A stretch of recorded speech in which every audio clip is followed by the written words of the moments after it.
¿Qué tal? Espero que estén muy bien, que el Señor los bendiga, que el Señor les cuide a cada uno de ustedes en sus hogares y en sus distintas actividades durante la semana. Hoy comenzamos un nuevo tiempo de adoración en conjunto como iglesia, donde podemos bendecir al Señor, donde podemos pedirle a Él su ayuda, su fortaleza en medio de nuestras circunstancias, presentar aquellas peticiones que tenemos en nuestro corazón y por supuesto también escuchar el consejo de su palabra. Así que para prepararnos para el sermón de hoy, para prepararnos para escuchar su palabra, vamos entonces a tener una lectura bíblica en Mateo 5, de los versículos 38 al 42. Este pasaje dice así: Ustedes han oído que se dijo, ojo por ojo y diente por diente. Pero yo les digo, no resistan al que les haga mal. Si alguien te da una bofetada en la mejilla derecha, vuélvele también la otra. Si alguien te pone pleito para quitarte la camisa, déjale también la capa. Si alguien te obliga a llevarle la carga 1 kilómetro, llévasela 2. Al que te pida, dale. Y al que quiera tomar de ti prestado, no le des la espalda. Bien, con este texto entonces en mente vamos a comenzar el culto de hoy y vamos a acomodarnos para tener un tiempo especial de adoración al Señor.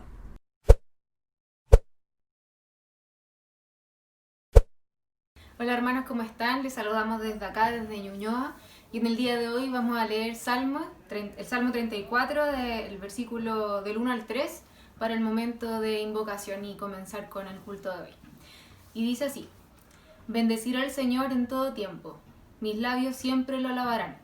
Mi alma se gloría en el Señor, lo oirán los humildes y se alegrarán.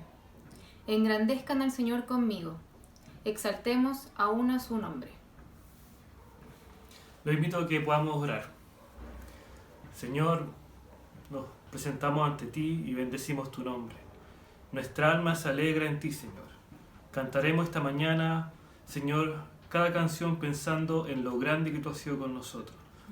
Te damos gracias, Señor, porque tenemos esta oportunidad, Señor, cada uno de nuestros hogares de poder estar contigo. Te pido que bendiga a cada persona que está escuchando este culto. Padre, que tu palabra hoy nos pueda cambiar. En tu nombre, Jesús. Amén. Chao, chao.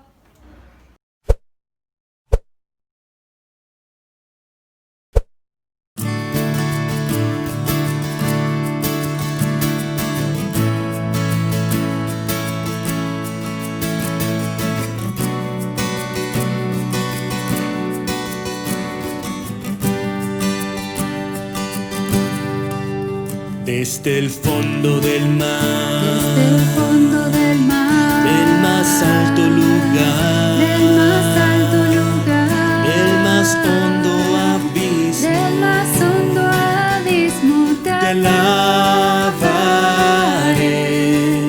Desde mi corazón, desde mi corazón, fuerte o débil esté, fuerte o débil esté, cada instante de mi vida, cada instante de mi vida, con gozo yo diré que tú eres la roca eterna, Señor, sobre cielo y tierra tú eres Dios.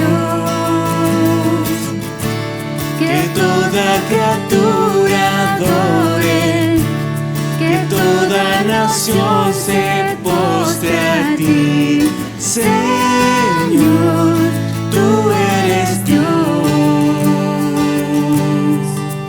Desde el fondo del mar, desde el fondo del mar, del más alto lugar, del más alto lugar, del más hondo abismo, del más hondo abismo te alabaré.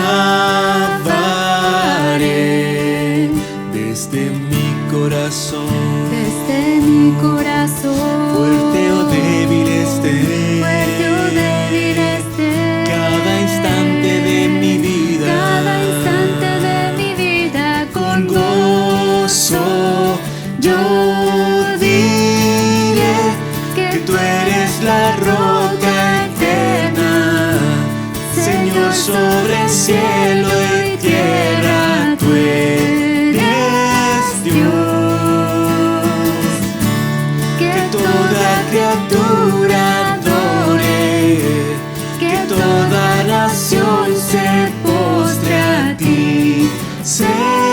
Señor, tú eres Dios.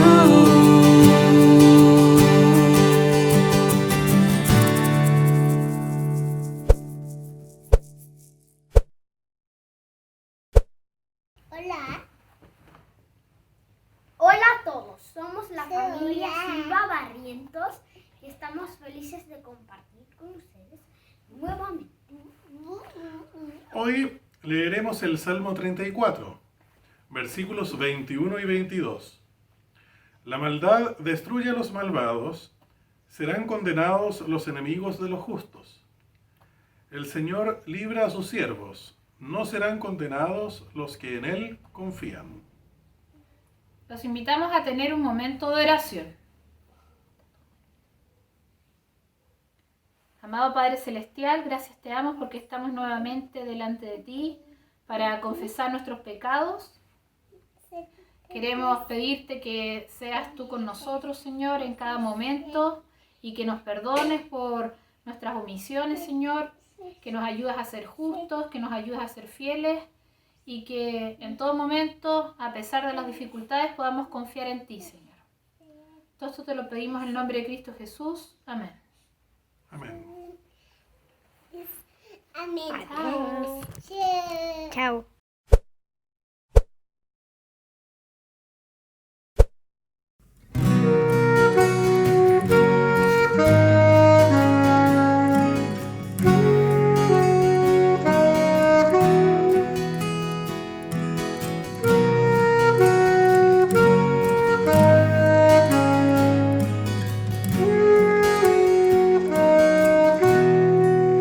Tengo un refugio en tempestad, cuando aflicciones tengo, cuando me llena mi temor, mi alma en ti descansa.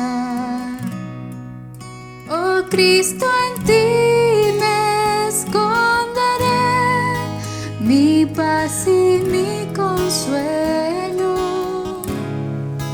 Nada es más grande que tu amor, confortas mi tristeza.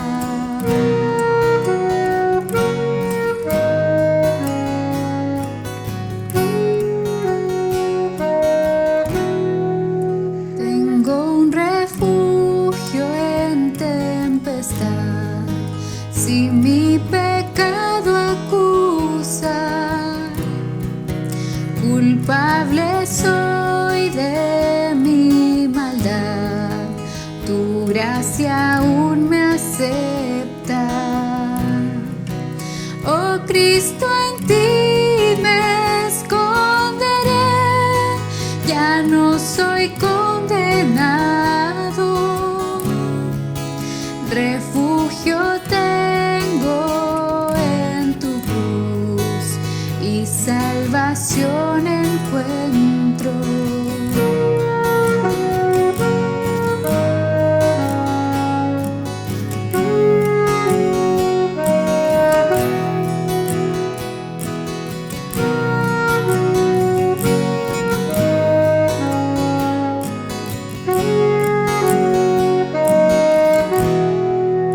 Tengo un refugio en tempestad, si temo a la tormenta,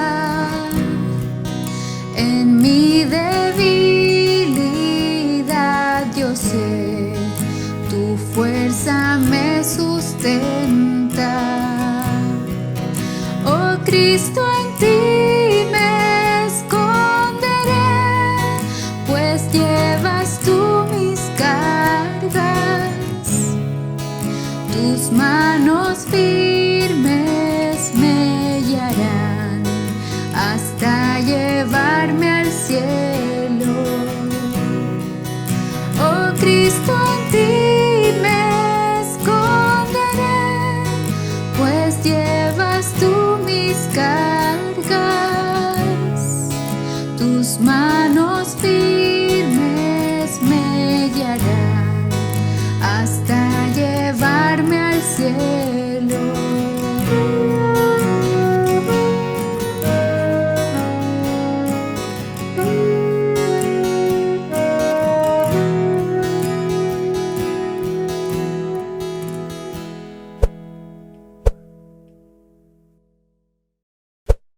Hola, los saludo a todos en el amor del Señor.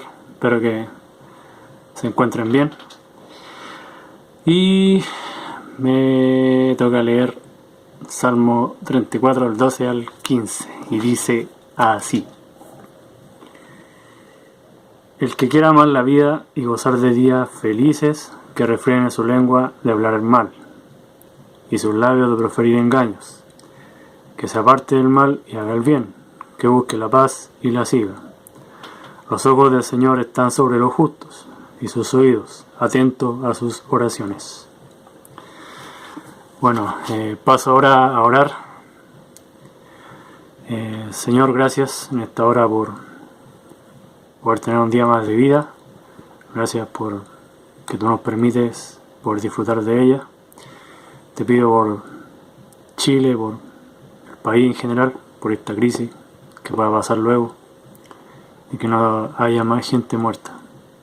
También por la iglesia, y que todos se aferren a ti para seguir luchando y seguir hacia adelante, confiando en tu palabra. Amén. Saludos a todos. Tengo pelo medio largo, pero cosas de la crisis.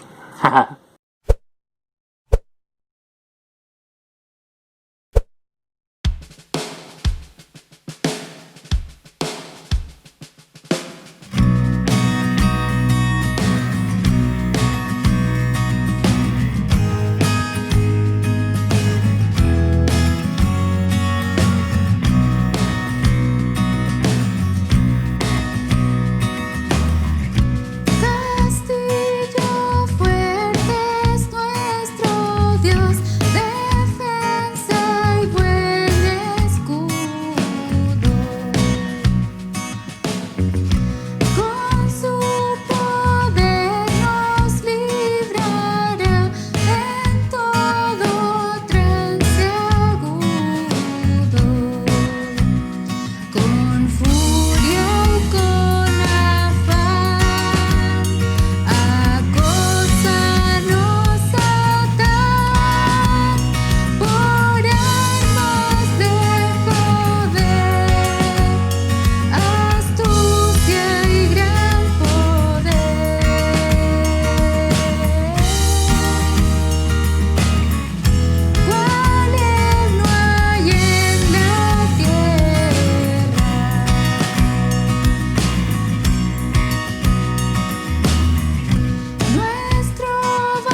Queridos amigos y hermanos, quiero invitarles a que tengamos un tiempo de oración.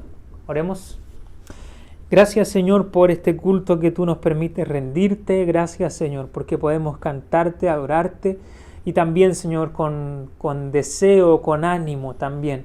Queremos escuchar el consejo de tu palabra, Señor. Te pido por mi vida que me ayudes a ser fiel en la exposición de tu palabra y que abra, Señor, cada uno de nuestros corazones para poder recibir el consejo de ella, para que ella pueda transformar nuestra vida, nuestro caminar y también nuestros amores. Te lo pedimos en el nombre de Jesús. Amén y amén. Muy bien, queridos amigos, hermanos, hoy nos encontramos con la penúltima antítesis que Jesús da en el capítulo 5 del libro de Mateo, esta gran sección del Sermón del Monte, donde Jesús, ¿cierto?, contradice las falsas enseñanzas que los fariseos y que los religiosos hacían de la ley del Antiguo Testamento. Así que hoy vamos a esta penúltima antítesis que tiene mucho que decirnos respecto a cómo en nuestra ética como discípulos de Jesús respondemos cuando somos ofendidos. Cómo en esta ética del reino de Dios nosotros actuamos cuando otros quieren perjudicarnos, herirnos o hacernos mal. Así que es muy interesante lo que Jesús viene a enseñarnos en este pasaje y también muy desafiante, ciertamente, para nuestra vida. Así que sin más, les invito entonces a que leamos el versículo 38 del capítulo 5 de Mateo, que dice así: Ustedes han oído que se dijo, ojo por ojo y diente por diente. ¿Quién no ha escuchado de la ley del talión, no? Esta ley del talión que viene de la palabra tal, es decir, tal como me hacen, ¿cierto? O tal como se me hizo, tal debe ser el castigo.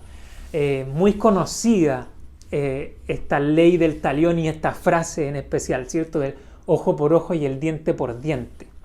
Sin embargo, como hemos ido viendo en las últimas antítesis, para poder interpretar bien este versículo debemos responder dos preguntas, ¿no? En primer lugar, ¿qué es lo que enseña la ley del Antiguo Testamento respecto del ojo por ojo y el diente por diente? Y en segundo lugar, ¿cómo los fariseos distorsionaron la enseñanza del Antiguo Testamento para poder enseñarla a ellos en el primer siglo? Así que, para responder la primera pregunta, ¿qué es lo que dice el Antiguo Testamento?, yo quisiera invitarles al libro de Deuteronomio capítulo 19. La ley del talión se encuentra en otros versículos más, en Éxodo, en Levítico, pero esta porción que está aquí en Deuteronomio 19, del verso 16 al 20, creo yo que nos coloca la ley del talión en su contexto más específico. Fíjense lo que dice del verso 16 en adelante. Dice: si un testigo falso acusa a alguien de un crimen, las dos personas involucradas en la disputa se presentarán ante el Señor en presencia de los sacerdotes y de los jueces que están en funciones. Los jueces harán una investigación minuciosa y si comprueban que el testigo miente y que es falsa la declaración que ha dado contra su hermano, entonces le harán a él lo mismo que se proponía hacerle a su hermano. Así extirparás el mal que haya en medio de ti. Y cuando todos los demás oigan esto, tendrán temor y nunca más se hará semejante maldad en el país. No le tengas consideración a nadie. Cobra vida por vida, ojo por ojo, diente por diente, mano por mano y pie por pie.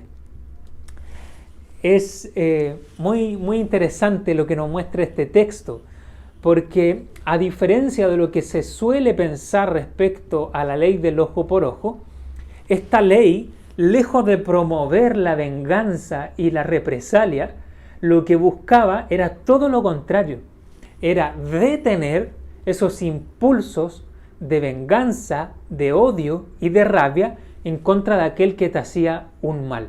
¿Cómo vemos esto? En primer lugar, porque la ley del talión fue dada en el contexto de la esfera judicial, es decir, que no es la persona la que tenía que ejercer el ojo por ojo, sino que era un tribunal, luego de investigar el caso, que debía dirimir entonces un castigo que fuera justo, que fuera coherente, ¿cierto? Compatible con el daño que se buscó hacer. Así que quienes ejercían la ley del talión eran los sacerdotes y los jueces, ¿cierto? Entendiendo ellos como un tribunal, el cual primero investigaba la situación y luego entonces determinaba un castigo. Pero en segundo lugar, también se nos dice ahí en el Deuteronomio, no le tengas consideración a nadie. Es decir, que no mires con favoritismo a aquel que quizás es tu amigo y le apliques una pena menor.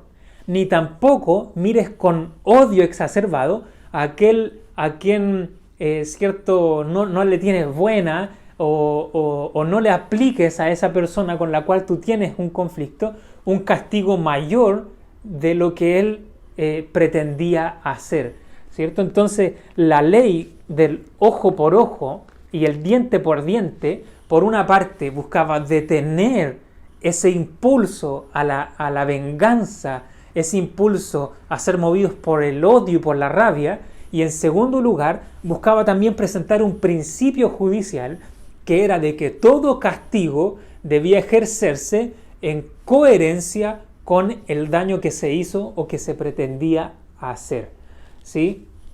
De hecho, hay algunos comentaristas que señalan de que la ley del talión nunca se ejerció de manera literal en el antiguo Israel, ¿cierto? Lo que ellos dicen es que esta frase del ojo por ojo, diente por diente, mano por mano, que es una frase bastante proverbial, si se puede decir así, venía más bien a presentar un principio judicial que era el de la correspondencia entre la ofensa y el castigo para esa ofensa. Así que eso es lo que la ley del Antiguo Testamento nos enseñaba respecto del ojo por ojo y el diente por diente. La pregunta entonces que nos queda responder ahora es cómo los fariseos y los religiosos en el primer siglo entendieron y aplicaron esta cláusula del ojo por ojo y el diente por diente. Todo parece indicar que los fariseos sacaron esta cláusula de la esfera judicial y la llevaron a la esfera de las relaciones personales. Es decir, que si un hombre me hacía mal a mí, no sé, por ejemplo, matarme un animal, un cerdo o un buey, entonces yo tenía todo el derecho de ir con mis propias manos y matar el buey y el animal de aquel que me hizo ese daño a mí. Así que, por una parte, sacaron la cláusula de la esfera judicial y la llevaron a la esfera personal para poder retribuir con mis propias manos el daño hecho, pero en segundo lugar transformaron lo que era un principio judicial en lo que es un derecho personal. Es decir, que si a mí me hacen mal, yo tengo todo el derecho de devolverle ese mal con mis propias manos, ¿sí? Entonces, si ustedes se fijan bien, lo que hicieron los fariseos fue justamente hacer todo lo contrario que pretendía hacer esta cláusula del ojo por ojo y el diente por diente. Esta cláusula, ¿cierto?, buscaba detener, ¿cierto?, el deseo de venganza y el ser movidos por la rabia. Y los fariseos lo que hacían era justificar la venganza y la retribución, la rabia, ¿cierto?, usando esta cláusula. Así que ellos distorsionan aquí la ley del Antiguo Testamento y lo que hacen entonces es promover la represalia, promover la venganza y devolver el mal con el mal. Esto es entonces lo que Jesús viene a dar una respuesta y a corregir en la enseñanza de los fariseos. Así que fíjense lo que dice la primera parte del verso 39, donde vemos la respuesta de Jesús. Dice, pero yo les digo, no resistan al que les haga mal. Esta frase puede ser muy mal entendida si se saca de contexto. De hecho, algunos autores han llegado al extremo de decir de que según Jesús no debieran existir ni las fuerzas policiales, no debieran existir ni los tribunales, no debieran existir el Estado, porque todas estas instituciones buscan detener el mal y colocarle resistencia al mal. Sin embargo, Jesús no está hablando aquí de las instituciones, no está hablando de política, de cómo estructurar la ciudadanía, sino que está hablando de las relaciones personales y de los conflictos personales. Y de hecho, la palabra clave aquí para entender este texto es malvado o malo, que la NBI traduce aquí como el que les haga mal. El texto está apuntando a aquella persona, aquel hombre o mujer que busca intencionalmente herirte o perjudicarte. Esta palabra del malvado, del malo, se ocupa reiteradas veces en la Escritura para referirse a aquel hombre o mujer que no teme a Dios, que no teme el ofender y transgreder la ley de Dios, pero que tampoco teme hacerle daño a su prójimo y pasar a llevar los derechos de su prójimo, la dignidad de su prójimo.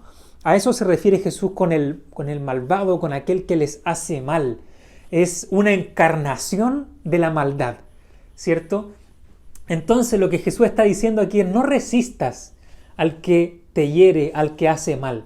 Y la palabra resistas tiene que ver con no te levantes para oponerte de la misma forma que te han atacado a ti. Lo que Jesús está orientándonos con este texto es a la siguiente pregunta.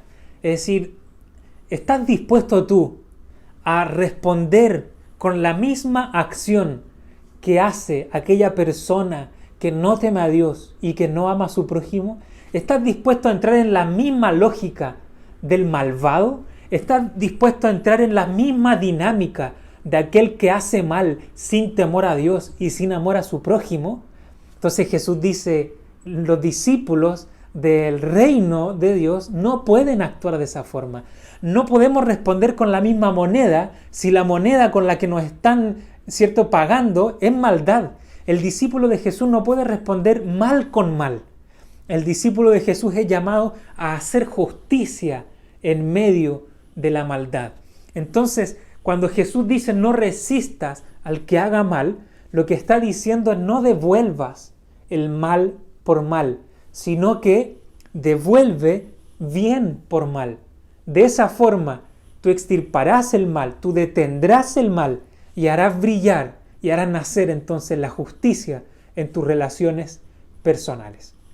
Esta enseñanza, este principio que nos deja Jesús en esta frase, no resistas al que haga mal, entonces la pasa a detallar en los siguientes 4 ejemplos que nos coloca este texto, este pasaje. Veamos el primero de ellos. El primer ejemplo está en el en la segunda mitad del verso 39 y dice: si alguien te da una bofetada en la mejilla derecha, vuélvele también la otra. Esta es una de las frases más famosas de Jesús, ¿no? Colocar la otra mejilla. El primer ejemplo de cómo debe actuar un creyente frente al malvado tiene que ver con el daño físico, con la ofensa física. Hay autores que han dicho de que esta frase debe entenderse en el contexto de los abusos de poder de las fuerzas militares en el primer siglo. Se dice de que las fuerzas de poder solían humillar a alguien públicamente dándole una bofetada. Y de esta forma no solo se dañaba físicamente a una persona, sino que también se dañaba su honor y su dignidad en frente del resto de las personas. ¿Sí? Otros autores señalan de que no se restringe a ello, sino que también puede ser entendida esta frase a la luz de los malhechores del primer siglo, de gente justamente malvada, de mal vivir, ¿cierto?, de gente con malas costumbres que en el uso continuo de la violencia golpeaban a otro en la mejilla. Pero ya sea en el contexto del abuso militar o de las personas violentas, creo que la idea central aquí del texto es justamente este ataque al honor personal. Porque cada vez que uno recibe un golpe físico, hay una humillación de tu dignidad, hay una humillación de tu honor. Así que eso se entiende muy bien hoy día también, ¿no? Cada vez que a alguien le quiebran la nariz, no solamente le quiebran la nariz, también le quebran su honor personal y su dignidad. Así que Jesús nos plantea este primer ejemplo y dice cómo debe actuar un discípulo en una situación como esta. Jesús entonces nos dice que en vez de devolverle el golpe a aquel que te ha hecho daño, tú debes volverle la otra mejilla. Y es muy interesante esto porque cada vez que una persona da un golpe o da una bofetada, lo que uno hace de inmediato es prepararse y colocarse en una situación defensiva para poder responder al golpe que viene de vuelta, ¿no? Entonces imagínese esta situación. Un hombre malvado, un hombre violento golpea a un discípulo de Cristo. Se prepara entonces para recibir uno de vuelta y se da cuenta de que no viene otro golpe de vuelta. Se da cuenta de que en verdad esa otra persona decidió cortar el ciclo de violencia poniendo la otra mejilla. Así que el primer ejemplo que nos plantea Jesús es de un discípulo deteniendo la violencia, deteniendo el mal por medio del bien, al colocar la otra mejilla. Fíjense el segundo ejemplo que nos da Jesús en el verso 40. Si alguien te pone pleito para quitarte la camisa, déjale también la capa. Si el primer ejemplo tenía que ver con un malvado que intenta tocar tu honor personal, el segundo ejemplo tiene que ver con un malvado que intenta tocar tus posesiones personales en el contexto de un pleito legal o de una demanda judicial. Es importante notar aquí las prendas que Jesús menciona. En primer lugar nos habla de la capa. La capa vendría siendo la túnica también, como se traduce en otras versiones, que era la prenda más común de vestir en el primer siglo. Vendría siendo como una primera capa ahora, de hecho. ¿Sí? Se pone sobre la ropa interior y es la prenda que uno ocupa durante el día. Y la otra prenda de vestir que mencioné es la camisa. La camisa vendría siendo como un camisón, más bien, o como un manto que uno ocupa por sobre la capa o la túnica, ¿sí? En el Antiguo Testamento es muy interesante notar cómo había una situación especial con la camisa o con este manto que se ocupaba por sobre la túnica. Y era que tú, si le embargabas a alguien su camisa, su camisón, tú tenías que devolvérselo por la noche. En primer lugar, porque si tú embargabas a alguien su camisón, era porque no tenía ningún otro bien importante que quitarle. Entonces, si tú le quitabas su camisón, tú tenías que devolvérselo por la noche, porque esa era la prenda con la cual las personas humildes se cubrían en la noche y la usaban como una frazada para poder abrigarse del frío nocturno. Así que cuando Jesús está hablando aquí de alguien que te quiere quitar la capa, estamos hablando de prendas básicas, son tus bienes básicos, ¿sí? Y cuando alguien te quiere quitar la capa, chuta, ya te está dejando con lo mínimo, que sería quedarte con la camisa, ¿no? Para poder abrigarte en la noche. En ese contexto, cuando alguien por envidia, por odio, por rabia, te quiere quitar ya lo último que te está quedando, ¿cuál sería nuestra tendencia? Nuestra tendencia sería a aferrarnos con uñas y dientes para poder permanecer con aquello que es nuestro, ¿no? Para poder conservar aquello que es nuestro. Sin embargo, Jesús le dice aquí, o nos dice aquí en este texto, si te pide la capa, dale también la camisa. Lo que Jesús parece estar señalando, ¿no? Es que si te lleva a juicio por la capa y te la quita, muy probablemente después va a seguir con otro juicio para poder quitarte la camisa. Así que antes de continuar estos ciclos de odio, de rabia, ¿cierto?, de enemistad, Jesús te dice, si te pide la capa, dale de inmediato la camisa. Si tú le pasas la camisa, ya no tiene nada más por lo cual pelearte. Ya no tiene nada más para seguir discutiendo y de esa forma se corta la situación. Este segundo ejemplo es muy llamativo en ese sentido, porque invita aquí al oyente a, en vez de continuar con el ciclo de enemistad, es cortar con el mal por medio del bien. Si te pide entonces la capa, dale la camisa y se acaba la enemistad y se acaba el asunto. Ese es el segundo ejemplo que Jesús nos muestra en el verso 40. Fíjense ahora el tercer ejemplo en el verso 41, que dice, Si alguien te obliga a llevarle la carga 1 kilómetro, llévasela 2. Esto debe entenderse a la luz de la ocupación romana que tenían sobre los judíos. Es por causa de esta opresión que los romanos ejercían por sobre los judíos que un soldado romano tenía absoluto poder legal para poder obligar a un judío a llevar una carga o llevar una correspondencia por el trecho de 1 milla o de 1 kilómetro, como traduce aquí la NBI. ¿Sí? Estaba obligado el judío a dejar lo que estaba haciendo, ¿cierto? Y disponer de todo su tiempo y de su voluntad para poder llevar esta carga por 1 kilómetro. Aquí vemos que se le toca entonces a la persona su tiempo, su voluntad, su disposición, y se le obliga a ejercer esta acción. Esta situación de la exigencia y la obligación que ejercían los soldados en contra del judío generó mucha odiosidad. Y dado esta odiosidad, entonces los judíos solían ser reacios, se colocaban entonces a la defensiva y se negaban a llevar estas cargas porque se generaba toda esta odiosidad. Sin embargo, Jesús le está diciendo aquí a los discípulos que dice: cuando te pidan cargarlo 1 kilómetro, 1 milla, que era la obligación legal, entonces le dice: llévala 2, llévala el doble. Jesús está diciendo, en vez de continuar los ciclos de odiosidad y de rencilla, entonces tú muestra amabilidad.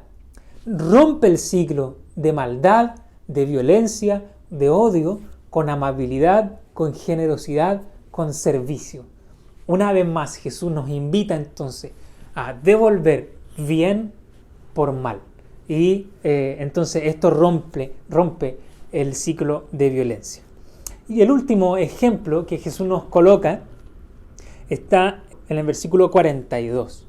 Dice: al que te pida, dale, y al que quiera tomar prestado, no le vuelvas la espalda.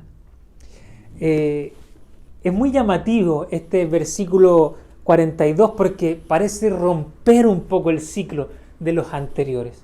Los ciclos anteriores nos mostraban de una acción que ejercía un malvado sobre un justo, ¿no? sobre un discípulo de Jesús y cómo ese discípulo debiera actuar. Sin embargo, aquí nos presenta no la acción de un malvado propiamente tal, sino más bien de un necesitado. No es la acción de alguien que viene para arrebatar y para obligar, sino es la acción de alguien que viene a pedir y que desea algo de nosotros. Por eso el texto dice: al que te pida, dale, y al que quiera tomar de ti prestado o al que desee algo de ti prestado, no le des la espalda. Es muy llamativa la situación porque pareciera ser que cuando nos piden, de alguna forma atacan algo en nuestra vida. Cuando hay necesidad, hay un ataque también a nuestra comodidad, hay un ataque a nuestro bienestar propio. Cuando se nos pide prestado, hay un ataque a esa organización nuestra, a esa economía nuestra, a ese bienestar nuestro que tenemos planeado, que tenemos de alguna forma ya proyectado. Es muy interesante cómo Jesús nos plantea de que la necesidad del otro significa muchas veces un ataque a nuestra comodidad y a nuestro bienestar. Y en ese sentido es donde nosotros solemos responder como Jesús nos dice que no respondamos. Nosotros solemos en esas ocasiones dar la espalda, solemos darnos vuelta, ignorar, ser indiferentes. Sin embargo, Jesús nos llama también a hacer el bien, no solamente reteniendo la represalia, a hacer el bien no solamente no haciéndole el mal a quien nos hace mal, sino también haciendo el bien, prestando servicio y prestando generosamente a aquel que tiene necesidad. De alguna forma, en el reino de Jesucristo, los ciudadanos del reino de Dios, para promover el bien, no solamente tenemos que restarnos de la represalia, sino que tenemos que servir, tenemos que ser generosos y de esa forma hacer también el bien. Así que es muy interesante cómo cierra esta enseñanza de Jesús, llamándonos a ser generosos, a servir y a dar con nuestros bienes. Así que, habiendo revisado este pasaje que Jesús nos plantea aquí en el Sermón del Monte, me gustaría que pensáramos entonces en algunas aplicaciones para nuestra vida hoy. La primera aplicación que podríamos hacer de este texto y que me gustaría dejar, ¿cierto?, muy en claro, es que Jesús nos prohíbe la venganza, pero no nos prohíbe la búsqueda de justicia. Esto es muy importante diferenciar. Jesús nos prohíbe la venganza, pero no la búsqueda de justicia. Jesús nos prohíbe el tomar represalia por nuestras propias manos y el ser movidos por el odio y por la rabia, pero Jesús no nos está diciendo que nos conformemos con dinámicas, con lógicas de injusticia que terminan empobreciendo la vida humana. Así que podemos pensar en varias situaciones actuales, ¿no? Así como los ejemplos que daba Jesús, podemos pensar en varias situaciones actuales en donde alguien ejerce maldad sobre otro. Pensemos en algo muy en boga en nuestro tiempo y que se da en nuestros colegios, que tiene que ver con el bullying. Si tú eres alguien que sufre bullying, que sufre, ¿cierto?, entonces de la matonería en el colegio, ciertamente Jesús te prohíbe devolver el combo por el combo o de devolver la violencia por violencia. Jesús nos prohíbe aquí el tomar represalia con nuestras manos. Pero eso no quiere decir que no tengamos que dar aviso de esto a nuestras familias cuando estamos siendo víctimas de bullying. Esto no quiere decir que no tengamos que dar aviso de esto en el colegio. Esto no quiere decir que busquemos sanar estas situaciones de injusticia y de violencia por los medios que corresponden. Así que si de alguna forma tú estás sufriendo bullying en tu colegio, si estás sufriendo de la matonería de alguien que ejerce violencia contra ti, el llamado en primer lugar es a orar por esa persona, es a orar por el matón. Pero en segundo lugar es a buscar el que se haga justicia y el que se castiga al matón por los medios que corresponden. Y ahí debiera recibir un justo castigo entonces aquel que ejerce mal sobre otra persona. Quisiera recordar entonces este principio. Jesús te prohíbe la venganza, pero no nos prohíbe el buscar la justicia por los medios correspondientes. Una situación también muy común en nuestro tiempo y quizás mucho más fuerte, ¿no?, que en este último tiempo nos ha tocado profundamente, que es la violencia intrafamiliar. Ciertamente Jesús prohíbe aquí el devolver la violencia con violencia, el devolver el golpe con el golpe. Pero Jesús no está diciendo que tenemos que quedarnos inmóviles, que tenemos que aguantar la violencia, que tenemos que aguantar que se denigre, ¿cierto?, nuestra dignidad humana, ¿cierto?, sino que Jesús nos invita a que podamos buscar la justicia por medio de los medios indicados para ello. Así que muy probablemente hay personas que no son movidos a la represalia, que no son movidos a tomar venganza, sino que se van en el otro sentido, el de aguantarla, el de sufrir el mal y el de esclavizar su vida a lógicas de maldad, de destrucción y de violencia. Jesús no quiere eso para tu vida. Jesús no quiere eso para la humanidad. Jesús quiere que vivamos vidas en libertad, en paz, en justicia, en gozo, en alegría. Esos son los valores del reino de Dios. Por tanto, si tú eres alguien que sufre violencia intrafamiliar, que ha sufrido la violencia intrafamiliar, eres llamado por Dios a romper el ciclo, no a quedarte en él. Eres llamado por Dios a buscar subsanar la violencia por los medios legales. Y aquel que ejerce violencia, aquel que ejerce maldad, tiene que sufrir un castigo justo por la violencia que ha ejercido. Así que busca ayuda. Busca ayuda en tus familiares que quieren brindarte ayuda. Busca ayuda en tu comunidad de la iglesia, que ciertamente va a estar allí disponible para ti, para recibirte, para sostenerte, para protegerte del abuso y de la violencia. Así que no tienes que someterte a la violencia. Jesús no quiere eso para ti. Jesús quiere que busquemos la justicia, pero en los medios que corresponden, para no perpetuar los ciclos de violencia, sino cortar con los ciclos de violencia. Otra situación común que podríamos pensar de violencia en nuestro contexto son abuso en nuestros contextos de trabajo, abuso laboral, pueden ser situaciones de acoso, pueden ser palabras de violencia, palabras que denigren tu honor y tu dignidad personal. De la misma forma, no tienes que someterte a esos ciclos de violencia. Busca ayuda. Ora por la persona que te denigra. Ora por tu jefe si es tu jefe. Ora por tus colegas si son tus colegas. Pero no te quedes soportando eso. El llamado bíblico es a buscar la justicia. Búscala por los medios que corresponden. Jesús nos prohíbe la venganza, pero también nos invita a no quedarnos esclavizados en ciclos de violencia, sino a buscar la justicia donde corresponde. Entonces, primera aplicación, Jesús nos prohíbe la venganza, pero no nos prohíbe la búsqueda de justicia y del castigo correcto y merecido para el malvado. Una segunda aplicación que podríamos sacar de este texto es que Jesús nos invita al servicio y a la generosidad en medio de contextos de maldad. Creo que esto es muy llamativo, muy relevante para nuestro tiempo. Hermanos, nosotros estamos en una sociedad que ya está cansada de escuchar noticias de maldad, de opresión, de asesinatos, de femicidios, de violaciones. Estamos cansados, hermanos.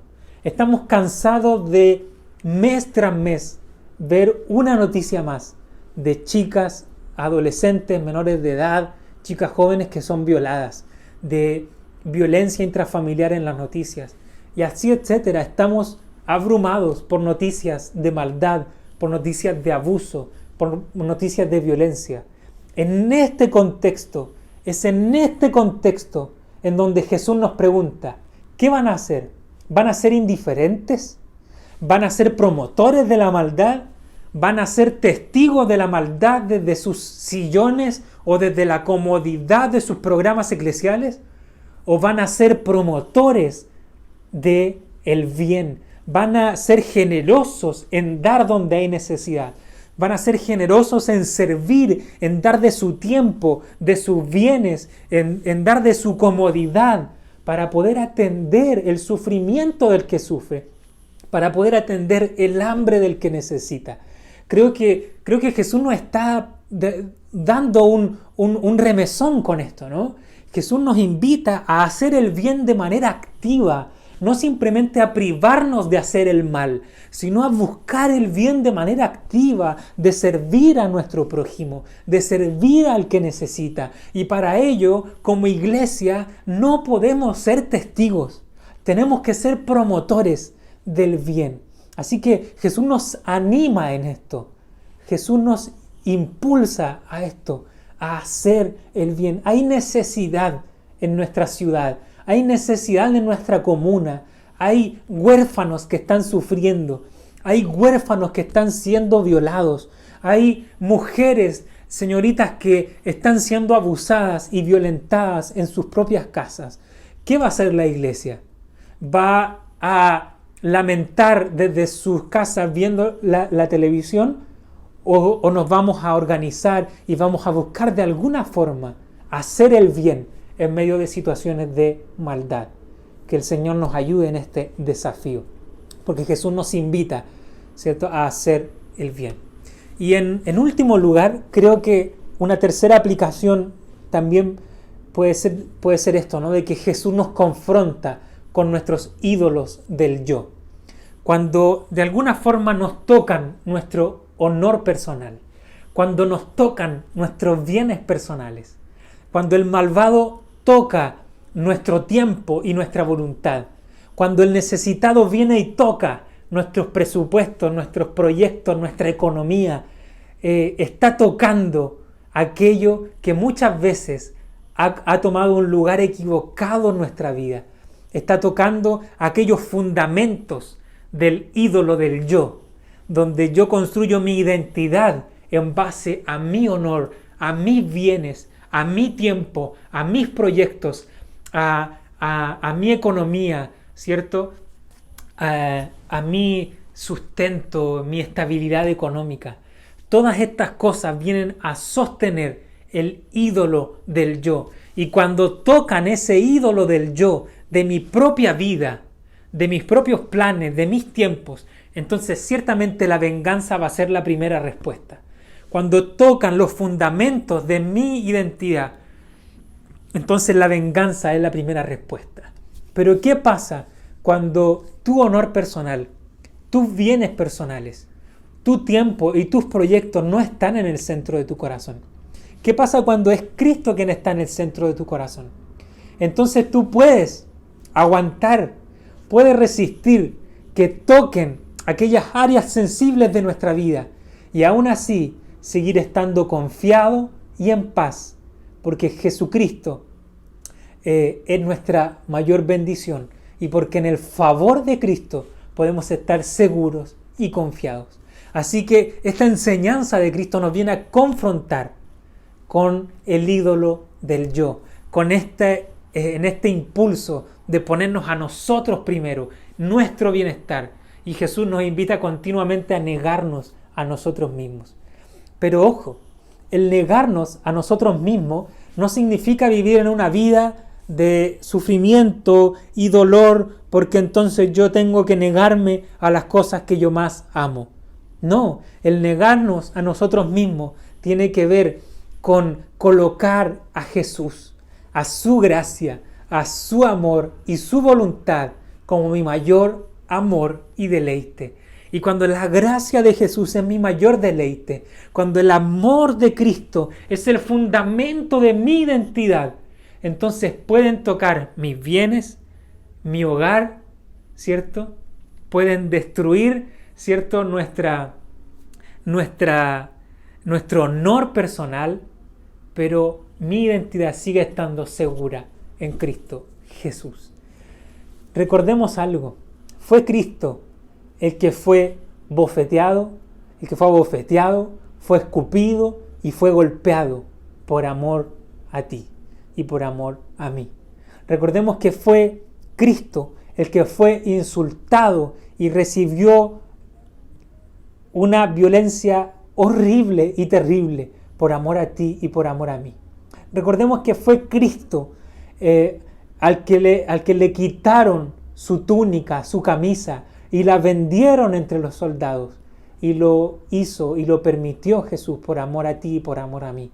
Recordemos que fue Jesús quien fue obligado por los romanos a cargar por kilómetros esa cruz donde Él iba a morir y donde iba a entregar su vida por ti y por mí. Es Jesús quien sufrió en sí mismo la máxima humillación, el máximo abuso, la máxima opresión, la máxima denigración de su vida y de su valor. El Rey de Reyes siendo pisoteado. ¿Por qué? Por amor a ti y por amor a mí. Por tanto, cuando Jesús, su amor, su gracia, llega a nuestra vida, cuando entendemos que ese Jesús sufrió todo eso por darme su amor, por darme su bendición, por poder adoptarme para ser hijo del Padre, entonces yo puedo tolerar que toquen mis bienes, mi nombre, mi hogar. Podrán mi cuerpo destruir, decía Martín Lutero en el himno Castillo Fuerte, ¿no? Mas siempre ha de existir de Dios el reino eterno. De ese reino somos ciudadanos tú y yo. Y porque somos ciudadanos de ese reino, podemos entonces responder al mal con bien. Podemos responder al malvado con bondad, con benignidad. Porque Cristo está en el centro de nuestro corazón. Y Él entonces nos invita a, desde ese corazón cambiado y transformado, a devolver el bien por el mal. Que el Señor nos bendiga y que el Señor nos ayude a poner en obra esta enseñanza de su palabra. Le invito a que tengamos un tiempo de oración. Señor, te damos gracias por tu palabra. Gracias, Señor, porque ella nos desafía en lo profundo de nuestro ser. Este profundo amor que tenemos por nosotros mismos, por nuestro cuerpo, por nuestro honor, por nuestros bienes, por lo que somos. Este tremendo amor que muchas veces se coloca en el centro de nuestra identidad y de nuestra vida. Esta tendencia que tenemos a ser egoístas, a colocarnos en el centro, y que cuando alguien viene a tocar este ídolo nuestro, respondemos con violencia inmediata. Tú hoy, Señor, vienes a corregirnos, vienes a enseñarnos de que como discípulos tuyos podemos vivir en otra lógica, en otra dinámica, que es la dinámica de responder bien, de responder con bien a aquellos que nos hacen mal. Así fue como tú actuaste, Señor. Así fue como tú te sometiste a los horribles sufrimientos para darnos salvación. Tú sufriste una cruz horrible, injusta, pero allí, Señor, clamaste por el perdón de aquellos que te ejercían ese sufrimiento. Padre, ayúdanos a seguir tu ejemplo. Nútrenos con tu Espíritu Santo para poder vivir vidas diferentes en un contexto en donde la maldad es tan palpable en nuestra sociedad y en nuestro alrededor. Ayúdanos, Señor, a ser agentes del bien, a ser promotores del bien, a ser personas que activamente buscan el bien para nuestras ciudades y para nuestro contexto, Señor. Ayúdanos, Padre, y bendice a todos aquellos que han estado sufriendo, a todos aquellos que han estado, Señor, sufriendo violencia, sufriendo el mal de otras personas. Dales tú la fuerza para romper con esos ciclos de maldad, para buscar la justicia y para encontrar en ti la libertad y la alegría que tú le prometes a tus hijos. Todo esto te lo pedimos, Jesús, en tu santo y amado nombre. Amén y amén. Que Dios les bendiga, les mando un abrazo grande.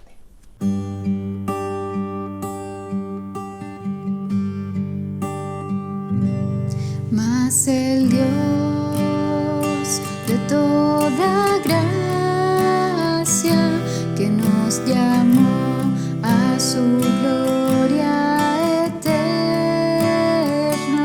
os perfeccione y afirme, fortalezca y establezca. A Él sea la gloria, a Él sea el imperio por los siglos de los siglos. Amén. Amén. Amén y amén.